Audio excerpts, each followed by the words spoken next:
My sister stole my fiancé just 3 days before our wedding, so I gave her a wedding gift she'll never forget. I should have seen it coming.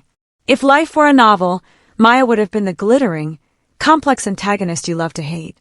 But in the story of my life, she was just my sister, and her role was simpler. She took what was mine.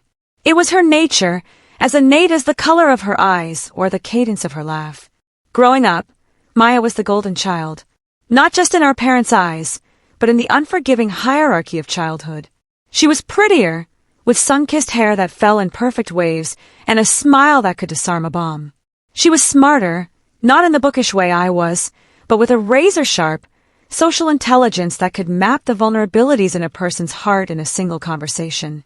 And she was infinitely more charming. Where I was quiet and observant, Maya was a supernova of charisma, pulling everyone into her orbit. It started small.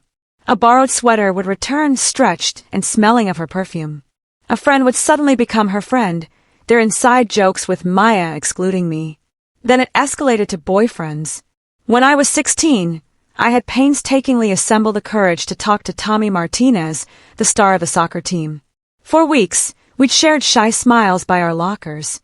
Maya, observing this fledgling connection, swooped in. She cornered him after practice and, with wide, sympathetic eyes, told him I'd been confiding in her about my crush on another guy, a senior from the debate team.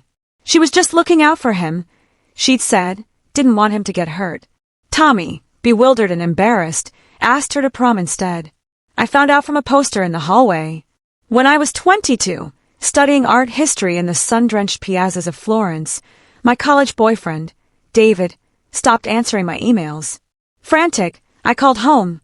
My mother's voice was carefully neutral. David's been having a hard time, sweetie. His father passed away suddenly.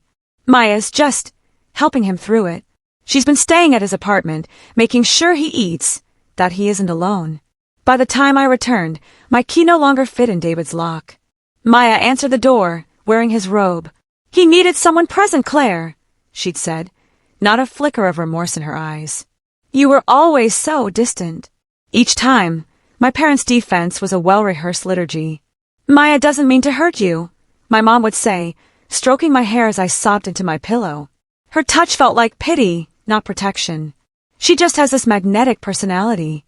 People are drawn to her, and she doesn't always think about the consequences. Your sister's not malicious, my dad would add from the doorway, his face a mask of paternal concern. She's just young and impulsive. She doesn't think things through. But I knew that was the greatest lie of all. Maya always thought things through. I learned this at 15, when I found her diary tucked under a loose floorboard. It wasn't filled with the typical musings of a teenage girl. It was a ledger of calculated social conquests. Detailed plans for stealing my friends, my opportunities, my life. About Tommy, she'd written, Claire's so boring. I bet I could get him to notice me in one conversation. He's too good for her anyway. She doesn't appreciate what she has. It was then I understood. Her actions weren't impulsive. They were strategic. I was not just a sister. I was her rival, her practice dummy, her benchmark. But I thought Jake Patterson was different. Part 2. The illusion of sanctuary. Jake was my sanctuary. We met when I was waitressing to put myself through nursing school, and he was a line cook, his chef's whites perpetually stained with some reduction or another, his dreams of owning a restaurant far bigger than his paycheck. He wasn't like the polished, pre-law boys Maya usually targeted.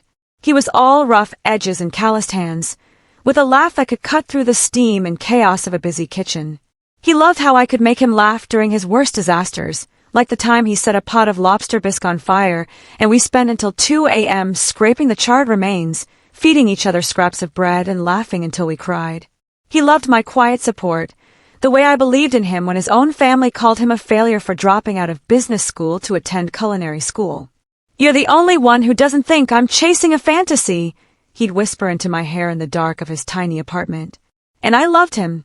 So, when he finally had a solid business plan for Patterson's place but couldn't get a bank loan, I didn't hesitate. I handed over my entire life savings, $23,000, every dollar earned from double shifts, skipped meals, and relentless scrimping. It was an investment in us, in our future. Crucially, Jake had seen Maya in action. He'd been at family dinners where she'd flirted shamelessly with my high school boyfriend, Matt, her foot, accidentally, brushing his under the table. He'd rolled his eyes when, during wedding dress shopping, she'd tilted her head and said, "Claire's so practical. But wouldn't something more form-fitting be better? You want Jake to be excited, not comfortable." He'd been there last Christmas when she'd stumbled, spilling a full glass of Cabernet over our engagement photos, lamenting how the lighting had washed me out and offering to retake them with her amazing photographer friend. "Your sister is exhausting," he told me that night, his arm a solid, comforting weight around my shoulders. "I don't know how you put up with her constant drama. She's like a vortex of need." And I, the ever-loyal sister, the conditioned peacemaker, had defended her. "She means well, Jake. She just doesn't have a filter. That's just Maya.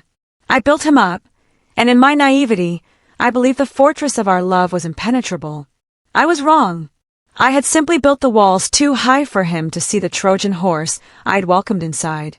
Part 3. The Unveiling. The rehearsal dinner was a masterpiece of illusion.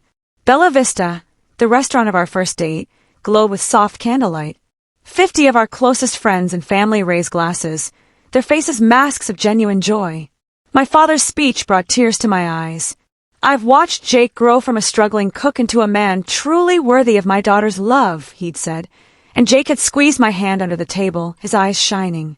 And there was Maya across from us, radiant in the $400 sapphire bridesmaid dress I'd bought her. She'd insisted on that specific seat, for the best sight lines in the photos. Throughout the dinner, she was a study in subtle provocation. She'd lean forward, her cleavage strategically displayed, when Jake spoke. She'd laugh, a little too loud, a little too long at his jokes. Her hand would find his forearm, lingering just a moment too long to make a point about the wedding timeline. When she stood for her maid of honor speech, she held the microphone with trembling, tear-filled hands, a performance worthy of an Oscar. "Claire has always been my role model," she began, her voice cracking with manufactured emotion. "She's taught me about loyalty, about supporting the people you love, no matter what. Jake, you're getting a woman who will fight for your dreams. Claire, you're getting a man who sees how incredible you are." She raised her glass. "To Claire and Jake, may you always choose each other first." The applause was thunderous. Jake kissed my cheek, his breath warm against my skin. "See," he whispered, "your sister really loves you." And in that moment, drowning in the sea of their collective deceit, I felt a profound and foolish guilt for ever having doubted her. 18 hours before I was to walk down the aisle, the illusion shattered. Wedding nerves, I told myself, giving up on sleep at 5 a.m. I decided to surprise Jake with coffee and bagels, one last quiet morning before the storm of our wedding day. My key turned in his lock, the same lock I'd helped him install. The apartment was silent, but the air was thick with the scent of champagne and a perfume I knew too well. I pushed the bedroom door open. The scene was a cliché, but its horror was brand new. My sister, my fiancé, the $300 white silk lingerie I'd bought for our honeymoon was tangled around Maya's ankles. My engagement ring, the one he'd saved for through 8 months of double shifts, gleamed mockingly on the nightstand beside empty glasses and takeout containers from Russo's, the place we'd celebrated our 6-month anniversary.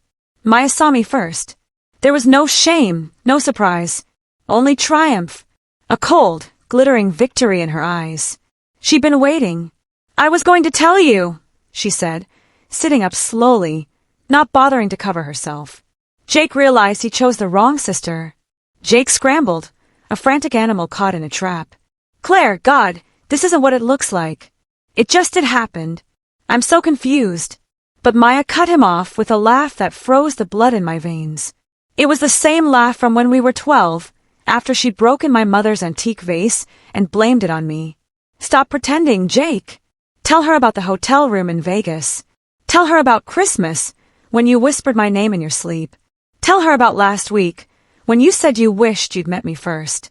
The Vegas conference was 7 months ago. Christmas was spent at my parents' house, with Maya in the guest room next to ours. Last week, his distance, his excuses about work stress. Tell her about the loan, Jake." Maya pressed, her voice gaining power, feeding on my devastation. "Tell her how you're using her savings to open a restaurant with me. The room tilted. My $23,000. The money that was to be our future, now the fuel for my own annihilation. Tell her about the apartment in Portland we looked at last week. The one with the garden view. Tell her how we've been planning to leave right after the wedding. Take her money and start fresh. Portland. He'd mentioned a job offer there. I'd encouraged him, thinking a new city would be an adventure for us. The pieces of the last year fell into place with the force of a landslide. The late nights he'd claimed were at the restaurant. The perfume he'd blamed on the servers. Maya canceling our plans. Their sudden, intense interest in handling the wedding photographer and videographer, Maya's friend, Chelsea, who was so good with candid shots. I turned and walked out. Their voices chased me down the stairs, Jake's broken pleas, Maya's sharp commands to let me go. I got into my car and drove to Sunset Beach, where he proposed, and sat for 6 hours. But I didn't cry. I didn't scream. Instead, a cold, hard, crystalline clarity settled in my chest. The time for forgiveness was over. The time for being the understanding sister was done. This time, Maya had gone too far. And this time, I would not roll over. Part 4, The Architect of Reckoning. I found my parents in the kitchen, a tableau of despair. Mom was sobbing into the phone with the florist. Dad looked ancient, his shoulders slumped as he argued with the caterer. Sweetheart, my mom cried when she saw me. Jake called. He explained it's a misunderstanding. Cold feet. Maybe you can work it out. Even now, they were making excuses. The programming ran deep. There's no confusion, I said, my voice unnervingly calm. The wedding is still happening tomorrow. Just not the way anyone expects. I locked myself in my room and got to work. My first call was to my cousin, Derek. 3 years my senior, a tech security expert who'd never been fooled by Maya's charms. He was the one who, as kids, had presented our grandmother with video evidence of Maya stealing from her purse. I need a favor, I said. Remember my help with your divorce? I'd spent months helping him gather evidence against his cheating wife. Name it, he replied, without a second's hesitation. I laid out the entire sordid story, the affair, the stolen savings, the planned escape to Portland. Those pieces of shit, he hissed. What do you need? Everything. How long? What they've planned? Who else knows? I need it documented. Legally. Admissible. Give me his address. I can have microcams in his apartment in 2 hours. I'll clone his phone. Leave the legality to me. Next, I called Chelsea, the photographer. Claire. So excited for tomorrow. Maya's told me all about you. I bet she has. Chelsea, there's a change of plans. I need you to document everything tomorrow. Especially the uncomfortable moments. Can you do that? There was a telling pause. Maya mentioned you might want some dramatic shots. That you were into authentic storytelling. I'm totally on board. So, Maya had primed her. She wanted my humiliation captured for posterity. Perfect. Bring extra memory cards, I said, and be ready to live stream. The final, hardest call was to Jake's mother, Patricia. A staunch Baptist with old-school morals. She'd never liked Maya, whom she'd once called that manipulative little peacock. I told her everything. The silence on the other end was volcanic. Those sinful children, she finally whispered, her voice trembling with a righteous fury. After everything you did for him, Mrs. Patterson, I have a plan. But I need your help. I need you to make sure Jake is at that church tomorrow. Oh, he'll be there, she said, her tone grim and certain. That boy owes you an explanation in front of God and everyone. He will face the music. The trap was set. Part 5, the ceremony. The morning of my wedding, I was preternaturally calm. Maya texted. Jake told me everything. I'm so sorry, sis. Can we talk? I need to explain. I wrote back, of course. See you at the church. We'll have plenty of time to talk. At the church, in the bridal suite, she was a bundle of nervous energy. Claire, I need to explain. No explanation needed, I said, my voice soothing as I adjusted a stray lock of her hair. You want Jake? You can have him. The relief and victory that flooded her face was nauseating. Really? You're not mad? How could I be? You're my sister. If he's your soulmate, who am I to stand in the way? I was the picture of serene magnanimity. There's just one tiny change. Since you two are so in love, I think you should be the one to walk down the aisle today." The color drained from her face. "What?" "I've arranged for you to marry Jake. Right now. In front of everyone." I watched the calculations flicker behind her eyes. Refusal meant exposure. Acceptance meant a wedding she hadn't planned for, a trap closing around her. She was cornered. 20 minutes later, a confused Pastor Williams addressed the congregation. "Due to unexpected circumstances, we are here to celebrate the union of Jake Patterson and Maya Richardson." The murmurs were a tidal wave of confusion. I sat in the front pew, smiling serenely as my parents shot me frantic, bewildered looks. Maya walked down the aisle in a borrowed dress, her smile brittle. Jake stood at the altar, pale and sweating, looking like a man marching to the gallows. His eyes pleaded with me. I gave a small, encouraging nod. They said I do. The kiss was a dry, terrified peck. Chelsea's camera shut her word, capturing every excruciating detail. Part 6, the gift. At the reception, I played my part flawlessly, the gracious sister, the selfless martyr. Love found a different path, I told the bewildered guests. I'm just happy for them. Then, as Maya and Jake sat at the head table, looking increasingly like prisoners at their own feast, I stood and tapped my glass. Before we cut the cake, I announced, I have a special gift for the happy couple. As you know, their love story has been developing for some time. I thought we should all witness its beautiful beginning. The lights dimmed. The screen descended. Derek, from his corner, gave me a subtle thumbs up. The video that played was not of happy moments or childhood photos. It was in crystal clear HD from hidden cameras in Jake's apartment. It was Maya and Jake, 3 months earlier in his bed. Claire's always been so trusting, Maya said on screen, naked and languid. She has no idea we've been planning this since March. A collective gasp sucked the air from the room. Tell me again about the money, Jake's voice, greedy and intimate. 23,000. She's been saving for years. Once we're married and in Portland, it's ours. We'll be gone before she can blink. The video unspooled, a damning chronicle of their betrayal. Jake practicing his post-wedding breakup speech. Maya trying on my wedding dress in his apartment, spinning before the mirror. Their laughter as they discussed keeping the vendors I'd paid for. The clip from a week prior was the final nail. Claire's always been pathetic.